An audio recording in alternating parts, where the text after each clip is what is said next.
Halo, selamat siang sahabat Dunia Pelangi. Senang sekali saya bisa menjumpai Anda semua di channel kesayangan kita, Dunia Pelangi, yang tentunya akan memberikan ragam cerita tentang dunia pelangi yang tentunya bisa untuk kita cerna sama-sama dan untuk kita saling sharing dan berbagi.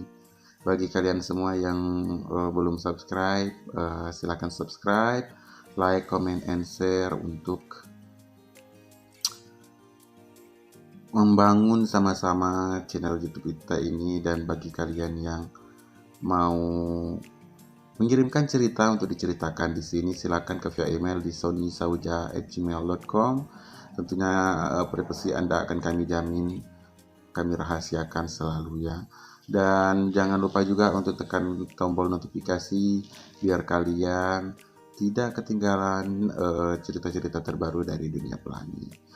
Oke, jangan kemana-mana, saksikan terus videonya sampai habis. Dan kali ini ada cerita masuk lagi di email sonysauja@gmail.com dari salah satu teman kita yang minta ceritanya diceritakan ke teman-teman semua untuk sebagai bahan sharing ya. Tapi nama, tempat, dan kejadiannya kapan itu semuanya kami rahasiakan. Bagaimana ceritanya? Jangan kemana-mana. Aku perkenalkan, namaku Weldy. Aku berasal dari Pulau Sumatera. Saat ini usiaku sudah menginjak 28 tahun. Kisah ini adalah kisah di mana aku berjuang untuk keluargaku sampai akhirnya aku menemukan aku menjadi seperti sekarang ini. Baik, nama aku Weldy. Aku berasal dari keluarga yang sama sekali tidak mampu. Orang tuaku sudah tua, ayah, ibu sudah tua, dan punya 2 adik yang masih sekolah. Karena desakan ekonomi, akhirnya aku mengadu nasib ke kota Jakarta. Di sana ada beberapa teman yang sudah lebih dulu bekerja di sana. Jadi aku ke Jakarta itu untuk mengadu nasib dan sementara numpang di kosan kedua temanku itu. Aku pergi dari rumah waktu itu di tahun 2010 apa 2012.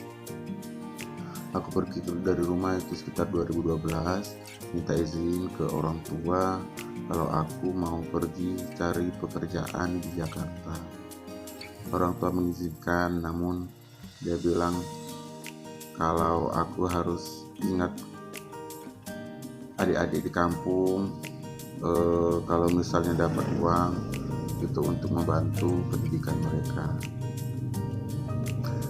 Jadi aku berangkat ke Jakarta dan oleh temanku aku dijemput di terminal, waktu itu terminal Pulau Gadung.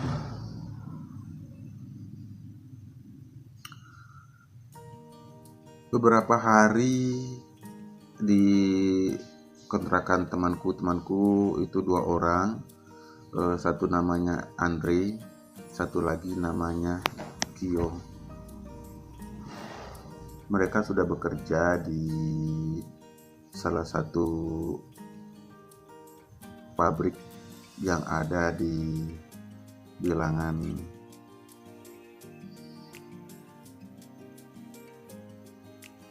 Cikarang. Sebenarnya kita semua di sana sudah saling mengenal, namun yang namanya kehidupan di kota semuanya serba membayar, tidak ada yang gratis.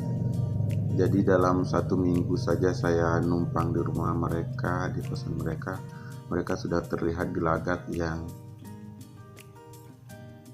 risih dan tidak mau menerima saya lagi. Sampai saat itu dalam 1 minggu saya belum mendapatkan pekerjaan apa-apa. Akhirnya saya memberanikan diri untuk keluar cari kerja. Biasanya kan saya cari informasi dari teman-teman kerja itu ada nggak lowongan kerja di tempat mereka kerja. Namun karena gelagatnya sudah tidak enak, akhirnya saya memberanikan diri keluar walaupun saya belum tahu kota. Saya memberanikan diri untuk keluar cari pekerjaan sampai beberapa hari saya cari pekerjaan. Itu saya belum mendapatkan pekerjaan. Akhirnya saya lelah dan saya istirahat di rumah, dan esoknya saya mulai cari pekerjaan lagi. Suatu ketika saya duduk di halte bis yang ada di Bilangan Jakarta. Kemudian di sana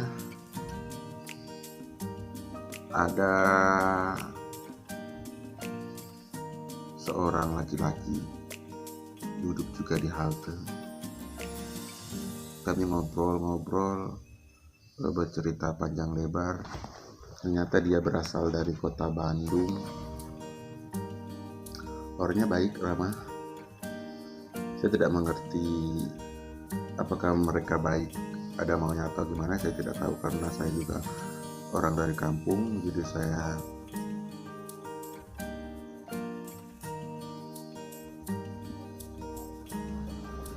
tidak menaruh curiga sedikit pun sama dia.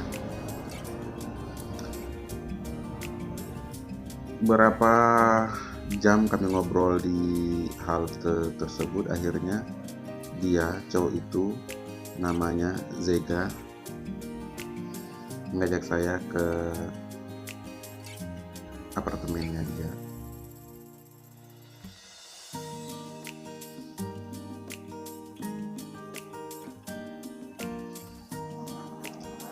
Setelah nunggu beberapa saat, kami pergi ke ATM dia menggunakan taksi. Saya tidak tahu itu arah apartemennya di mana. Saya ikut saja ya, namanya juga saya masih baru, belum tahu bagaimana sih dan apa sih kota Jakarta seperti itu ya. Saya diajak ke apartemennya, diajak makan, ngobrol, bercerita. Saya bercerita juga kalau saya itu baru sekitar semingguan dari kampung itu untuk cari kerja di kota Jakarta. Kemudian dia bilang, sebenarnya kamu punya potensi untuk mendapatkan uang besar. Saya bilang gitu. Tapi pertanyaannya kamu sanggup atau enggak, mau apa enggak ikut saya kerja, dia bilang gitu.